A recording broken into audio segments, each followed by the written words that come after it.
Hello everyone, this is Premkumar. In this video, we are going to talk about the Saml SSO authentication in Pega.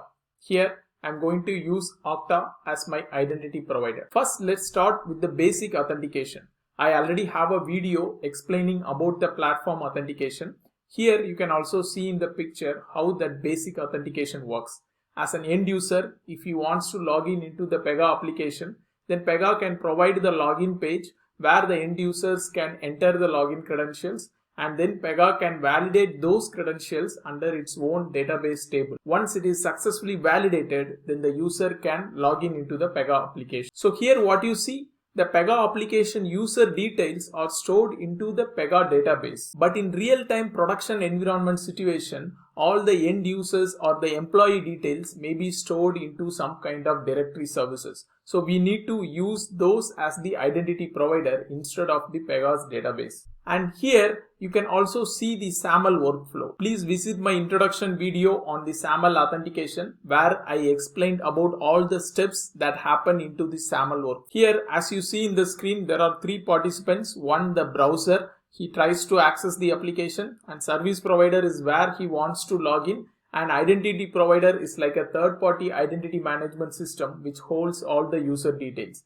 Here my service provider is going to be the Pega application and my identity provider is going to be Okta. When you use third-party identity management system and you want to implement the SSO in Pega application, definitely you need some help from the administrators of the third-party identity management system, because they can provision or implement SSO on their side, and then we can implement the SSO from Pega application which can connect to the identity management for the authentication. I will divide this video into 3 steps. As a first step, we will take the role of the Okta administrator, and there we will provision the Saml SSO authentication. So what you see in the screen is the trial instance of Okta. I have already signed up into the Okta free account, and there I have created my administrator login. So I have logged in into the Okta trial account using my administrator login. It's just easy. You just have to follow this link and then complete your sign up process. I will also provide the link at the description of this video where you can perform your sign up process. And remember, it is a 30-day free trial. Okay, now what you see is I am the administrator and I can see the Okta dashboard. Here, the first thing is I want to provision some users. So what I'm going to do, I'll go to directory and go to people. From here, I'm going to add a single person. Here, I will add a new user. The first name is going to be, just I will give TechRight, and the last name is going to be PK. Username, it must be an email. So I'm going to say pk@myknowpega.com. and it's going to be my primary email also, and then I will set the password, but ideally it will be done by the person, and finally you can do a save. So this has successfully added a new person into the Okta directory. Okay, now as an administrator I can manage all these users. Now I get a requirement that a Pega team, they want to integrate into this Okta directory to provide access for this user, or in real time it can be a group of users. So as an Okta administrator, what I have to do is I have to provision this Saml SSO authentication. So I will start with onboarding the Pega application. Note that based on the identity provider, the steps may vary. For Okta, first you have to start with onboarding application. Maybe for OpenAM or for different identity provider, you may have different steps, but it is just easy. If you go to their website or if you just browse on it in Google, you will get a lot of tutorials where you can onboard any application and provision the Saml SSO. Okay, now I will go to application and I will start creating a new app integration. So just do app integration and then use the Saml 2.0 and then do a next. So this opens up a wizard where you can provide all the details. So my app name is going to be A-Life Clients. So I'm just going to provision it for the Clients application. App logo, app visibility, it's not mandatory. I'll go to the next step. So here I'm going to specify all the Saml settings. At this place, the collaboration should take place. Pega developers should provide all the details, their server details, to this Okta administrator. Now let's take the role of the Pega developer and gather all the details so that we can give it to the Okta administrator. As you see, Okta is not running on local host, it is running on cloud instance, and currently my personal edition, it is running on my local host. So it is not easy to connect from a cloud into a local host because it doesn't know to which local host it should connect to. So what we have to do is we have to expose our Pega personal edition to the internet. I already have a blog article where I used the ng rock to expose my Pega personal edition. You can follow the link in the description of this video where I provided in steps how to expose it. As a prerequisite, I already exposed it. So what you see in the domain, I have already logged in into the ngrok server, and there I have only free plan. That is why you see some kind of junk characters in the domain name. Okay, now my responsibility as a Pega developer, I need to provide the service provider metadata. So the metadata can include the assertion URL, it can include the entity unique ID, all those details which is needed by the identity provider, I need to provide them, right? So how to get all these details? To do that, you have to create a new authentication service. Let's start with that. So use the create menu and then go to sysadmin and authentication service. That will create a new authentication service. Select the authentication type as Saml 2.0 and then I'm going to say Okta and do create and open. This is the main rule form which you want to use when you want to implement SSO in Pega. So first let's give all the service provider details to the Okta administrator. Just scroll down. Under service provider settings, there you can find all the details. You can either download the SP metadata and provide the entire SP metadata to them so they can import and parse it and map it accordingly, or you can also individually provide all those service provider metadata. I'm going to individually do it. Ideally, they need two main things. One, the assertion location ACS URL link, and the other is the entity identification. First, let me copy this assertion URL and go to the Okta admin portal, and from here you can provide the assertion URL. That is going to be the single sign-on URL. Just provide it here. And next is the SP entity ID. This should be the unique ID that helps to identify your server. So go here and then copy your entity ID and then paste it here. Assigning SP entity ID can be done in both the ways. As you see here, we created an entity ID and we provided them to the identity provider. It can come in the other way around. The identity provider, they can also create an unique ID for all the service providers and they can provide the unique ID to us. In that case, you have to update this with the right unique ID which was provided by the identity provider. Next is the relay state. This is one of the key attributes in Saml which Pega uses. There can be two kinds of Saml flow. It can be SP initiated, the service provider initiated Saml flow, and the second can be IDP initiated or the identity provider initiated Saml flow. In SP initiated Saml flow, Pega is going to initiate. It means you're going to first launch the Pega URL and from there the Saml flow kicks in and Pega will automatically pass the relay state as a unique ID. I will show that when we test the SSO login. For now, you can leave this as blank, and name ID format you can just leave it as unspecified, and all other details you can leave it as such. You also have advanced settings. If you scroll to the advanced settings, there you will find the signatures or signing which we do for the Saml response. So IDP is going to provide the Saml response, and there it can also decide whether it's going to be a signed response or unsigned response. And most of the case, usually we use a signed response and signed assertion signature as well as the assertion algorithm, all other advanced details which you can find here. Next interesting thing is about the attribute statement. Now we know that Pega operators, all those details is going to be saved under the Okta directory, right? It's going to be full name, email address, phone number, all those details are going to be managed under the identity management system. In Pega operator ID configuration, we can also map the email, phone and all details, right? That can be used during the case processing. So we may need a lot of attributes from the Okta directory. To get any additional attribute, you need to do the attribute statement or attribute mapping. So this can be done at this place. For now, I'm going to leave it empty, but at the end of this video, we are going to add a lot of attributes and check how it gets mapped to the Pega operator. And here you can see the preview Saml Assertion. If you click, you can find the Saml Assertion statements. Few important things to notice: the name ID format, it is of type unspecified, and you see the name, the administrator name, Premkumar at myknowpega.com, and you also see the recipient, it is of Assertion consumer service URL. And one important thing to note is under service provider details, you can find all these URLs are exposed as Pega service. Here you see ACS location and logout is of REST service and the other two are SOAP service. So Pega has out of the box REST and SOAP services that can support for the SSO authentication. Now if you go back here, you also find the audience restriction that it restricts only to this service provider with this unique ID. Now let's go to the final step of the wizard, and from there we can finish our changes. Just use I'm a software vendor and then just do a finish.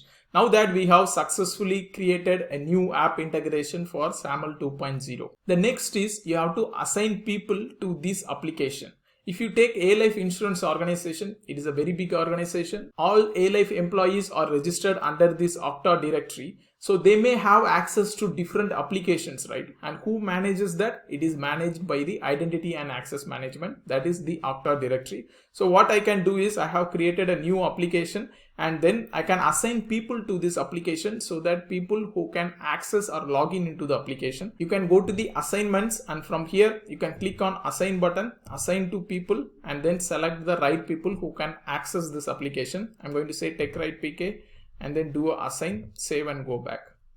And then just do a done. So we have assigned a new people to this application. Now as a final step from the Okta administrator, you have to provide all your identity provider details so that it can be imported into the Pega's authentication service, which can invoke the SSO. So how to get this identity provider detail? Again, different IDP providers, they have different ways. Some identity provider, they give you on a URL which you can use and import the IDP metadata. And here they provide it as an XML content.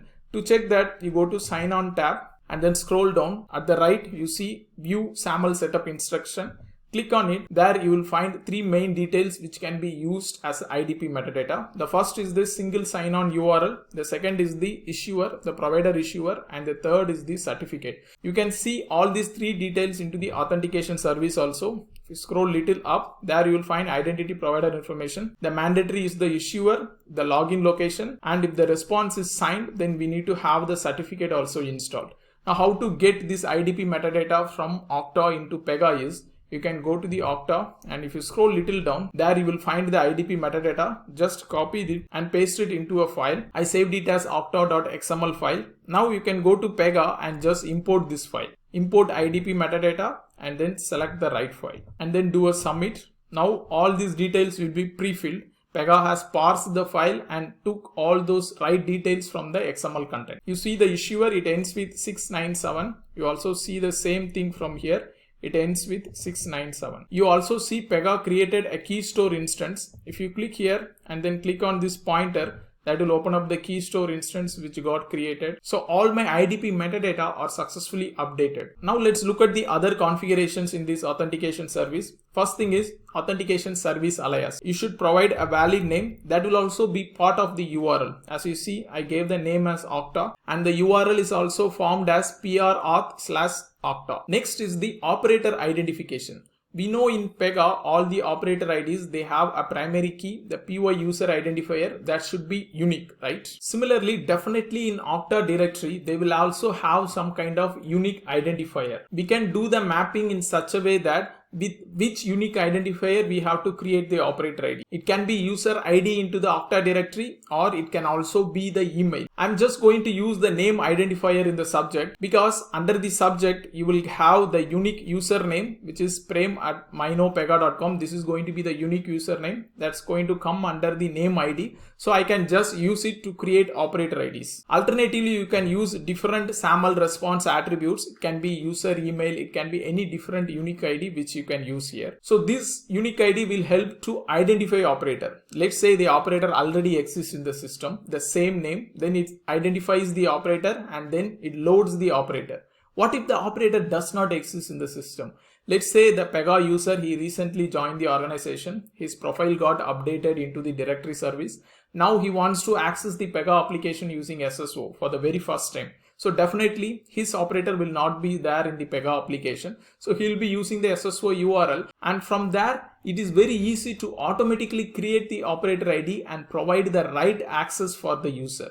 You don't want to manually create the operator IDs in Pega. You can just do it on the fly using this enable operator provisioning using model operator. So using model operator, you get three options. You can directly give the operator name. I can say Prem here. Or you can also use the organizational hierarchy where you can specify the organization, division and unit, because under the organizational unit instance, you also mark the model operator. So what does it really do with the model operator is, when you want to create operators on the fly, you can just do a save as of any existing operator. That is why it is asking for some model operator. So it copies all the details, including the full name and everything. So you need to override some of the details which we get from the directory service. The third option is you can also use the data transform to initialize all the properties into the data admin operator ID. As you can see, there are a lot of data transforms available into the class data admin operator ID. You can also create your custom data transform and initialize all those details. Do remember that this operator provisioning will be called only for the new operator ID. If the operator ID already exists in the system, then you cannot update any properties from the data transform. It means this piece of code will never get called for any existing operator. It is going to get called only for the new operator. So how to update the attributes for any existing Pega operator IDs? Let's say I have already an operator ID into the system. I have logged in today, and tomorrow when I move to a different team to get different application access, then my Pega operator ID should be updated, right? So how to do these stuffs? You have an advanced settings where you can define pre-authentication and post-authentication activity. Ideally, under the post-authentication activity, you can do all additional changes. You can determine the access group and you can do many more things under the post-authentication activity. At the end of this video, I'm also going to show you how to use the post-authentication activity. And one more important thing to note under the service provider setting is you have an option to disable the request signing. As we saw before, the Saml response will be signed, but you also get an option to sign the Saml request, which will be sent from the Pega application to the Okta directory. To do request signing, you should also provide the signing certificate and the decryption certificate. If you don't use that option, then you can enable it so that it disables the request signing. In our scenario, I'm not going to use that, so I'll just enable this checkbox. Now you go to mapping tab. As we already saw during the Okta SSO wizard, we can also map different attributes from the Okta directory into the Pega applications operator ID. From this tab, you can configure map from, which will refer to the Okta directory attribute, and then map to, which will refer to the Pega's operator ID's property. Finally, just go to history tab and complete the description and usage, and then do a save. I get a small error here.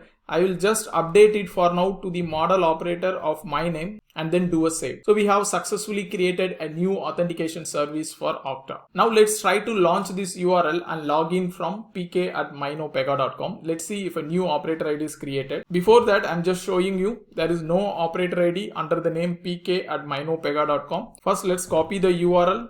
I just copied the Okta URL and just go to incognito mode and launch the URL. I see a small warning since I'm using ngrok tunnel. Just use visit website.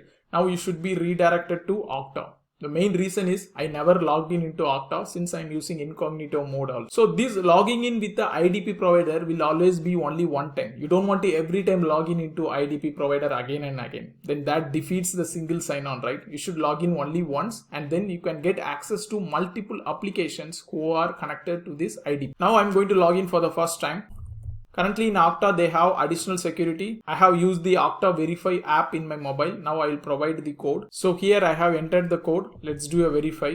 Now an operator ID should be automatically created. As you can see the URL. Now I have successfully logged in into the SSO. Let's check the operator ID configuration. I'm going to open this operator ID and you should see it just took a copy of the Prem operator. As you can see, the first name, last name and all the details are just copied. Only the unique identifier, the name ID, is the ID which we registered into the Okta directory. Okay, this is like a basic text. Now we will add more functionalities into the authentication service. Now get back to the Okta directory and go to your application and let's edit the single sign-on to add more attributes into the Saml response. Go to the right application, A-Life Climbs, and from here go to General tab and scroll little down and click on the Saml settings edit. Now again it opens up the edit wizard. You can go to the second screen where you can do the mapping. If I scroll little down, here I can do attribute statement. I'm going to get 3 additional details. It's going to be first name and I will map it from the value user.firstname. So I have added 3 attributes here. Now let's do next and just complete this. Okay, now we defined the Saml Response attributes. We also need to update the authentication service. It can be updated in the mapping tab of the authentication service, but we should also know the right attribute syntax from the Saml Response. To do that, I would recommend you to use an extension. Call it as Saml Tracer. This can really help you with tracing the Saml request and response. Now I will quickly show you. Now when I launch this URL, my Saml Tracer should trace. This is the request which you can see under the Saml tab. We send a request from the service provider. Now I will try to log in. As you can see, we are successfully logging in. Now if you go to the Saml Tracer, there you should find the Saml Assertion or the Saml Response.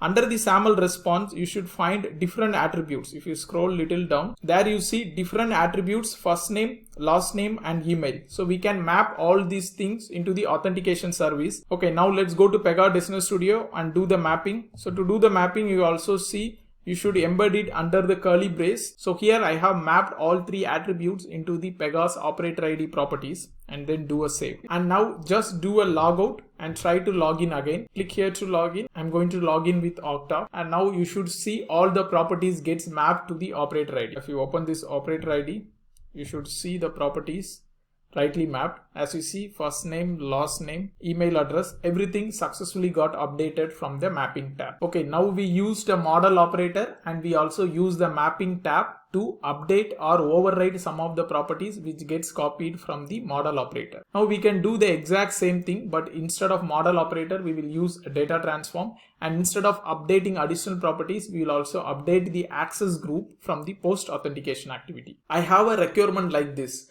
I want to allow the A-Life employees who are part of the claims department to my application. All other users, I should restrict them to access the Pega application. Let's see how we can do that. First, as Okta administrators, I have to manage the users who are part of the claims department or any other department in the A-Life organization. Here I'm into the Okta admin console and I go to people and I see there are two users. Let's tag the department attribute to this user. Go to profile tab and click edit, and then you can add the department. So this operator Premkumar, he is not part of claims department. He is part of underwriting department. So we will restrict the access to this operator. Do a save and then take right operator. You can update it to the claims department. Now that I have added the attribute values of department, so I can also map this attribute value to the Saml Response. You know where to do it under the single sign-on. So go to application, A-Life Claims. Now you can edit this single sign-on. Click on edit, and from here you can add the attribute mapping. I'll say department equal to user.department and then do a next and finish. And also make sure both the users have the assignment to this application. Currently I don't. So I will add the other user. Okay, now everything is done from the Okta administrative perspective. Now let's go to the Pega application and do the right change in the authentication service. Here we are going to do two important changes. You can still go with the model operator, but I want to show you how to use the data transform. So you can use the data transform and then you can use a data transform to initialize the properties. I already created a data transform into my A-Life security layer. I just saved as the out of the box data transform of the same name of the same class into a different rule set, and I updated few changes. I removed the PY username. I also updated the organization as A-Life and division unit, and also I initialized the access group to A-Life unauthenticated. Here I'm just doing all the initialization, and in the post authentication activity I am going to update the right access group. So initially, as soon as the operator is created, then he will have the A-Life unauthenticated as the default. Okay, now recalling the requirement. Based on the department attribute, I want to decide if we can allow the user to log in into the claims department. So how do we access different attributes? We already know from the mapping tab we can easily map, but can we also access the properties in any decisioning logic? Yes, of course you can do it. Pega do support out of the box data pages that loads all the attribute details. As you see, I already logged in using SSO. If you click on the clipboard, and there you will find two important pages. One, d_saml SSO login info. It will contain the XML assertion.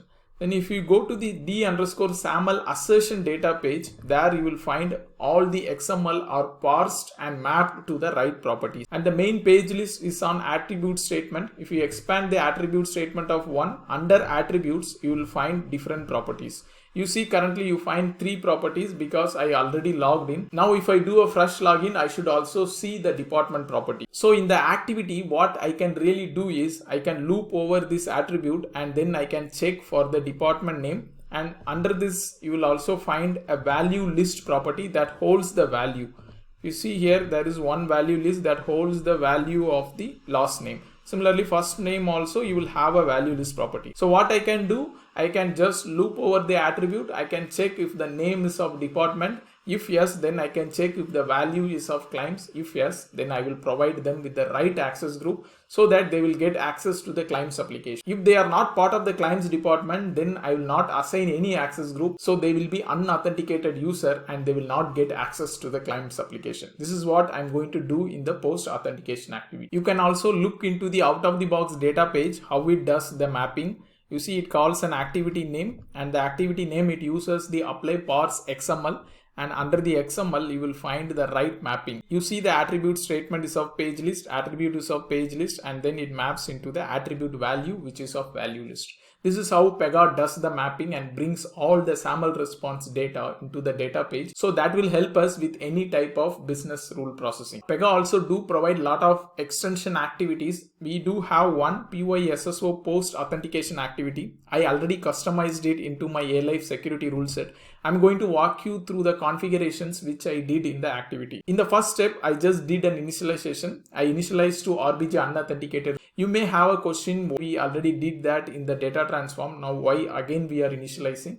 Because always do remember data transform will be called only for the new operator. So every time when the operator tries to log in, I want to reinitialize them to unauthenticated and then I determine the access group. The main reason is today I may be working in the client's department and tomorrow I may move out of the client's department, and when I try to log in tomorrow, then every time it should revalidate, right? So that is why I initialize them to RBG unauthenticated first, and then I do the processing. I loop over the d_Saml Assertion data page and I loop it till attribute. Don't worry about this hard coding of one, you can always do it because all these attributes is going to be at the first page. Then I have a when condition here. It's going to be of name and the name will be on department, and just do a submit. This attribute is going to get all the attributes that comes with the Saml response. It can be first name, last name, different attributes, right? So I want to go inside the loop only when the name is of department. So now when the name is of department and the value is of clients, then I can initialize the access group. Make sure you set the access group into the operator ID page because this page will already be populated by the engine code. So I made sure operator ID.py access group is having the clients app administrator only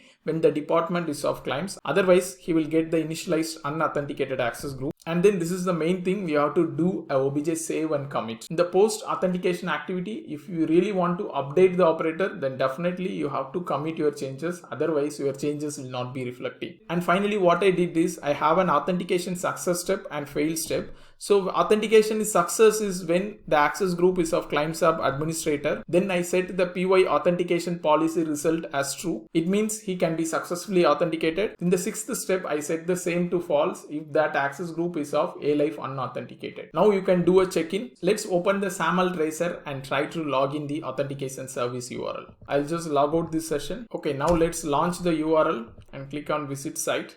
Now you should get some error saying that you should not be allowed. As you see here, login is terminated because a post authentication activity or policy is failed, because for this operator we set it to false. Let's also check the Saml response. If you go to Assertion Consumer Service, under the Saml tab, you will find all the attributes. You see the email, department and all the values, it came as a Saml response, and our post authentication activity didn't allow this user to log in. And one more thing to note is about the relay state. As I told during the introduction, when it is a service provider initiated Saml flow, then Pega will take care of setting the relay state. As you can see here, in the response, you have a relay state, and the same relay state is first sent from the Pega as part of Saml request. If you go to the request, and then under the parameter, you will find the same relay state. So this is a SAML request, and the same relay state you can also find it under the Saml Response. Now let's go to incognito mode and then try logging in with a valid client's department operator, and then you can continue with logging in. Now I should be successfully logging in into the Pega application without any error. Let's see. I see it goes good. I'm able to log in into the Pega Dev Studio. So we have successfully logged in, and we also use post authentication activity to restrict the access. We will also check the operator instance list. As you see, Premkumar.myknowpega, his access group is A-Life unauthenticated. That's why the authentication policy failed. Whereas the current operator, he gets the right access of Clients app administrators. And one more important thing, the post authentication activity should be accessible to the users. Whatever users may be, if the user is trying to log in for the first time, or if the user already has an operator ready, he should be having the access to this post authentication activity. My post authentication activity stays in A-Life security, but that security layer, it forms like an enterprise layer, or my application is built over that enterprise layer. The main reason is because when I log in today, I get a new operator ID and I get the access to Clients app. And tomorrow when I log in, again the post authentication activity should kick in. It means that activity should be coming under this Clients app layer. If you don't include here, then the Pega's out of the box activity will get called, and then you may have some kind of error scenario. I hope the video is informative, and I believe you can able to successfully implement the Saml SSO in your Pega application. If you like this video, kindly do like and share it with your friends. If you have any questions, do a comment. I'll be there to answer for you. See you in the next video.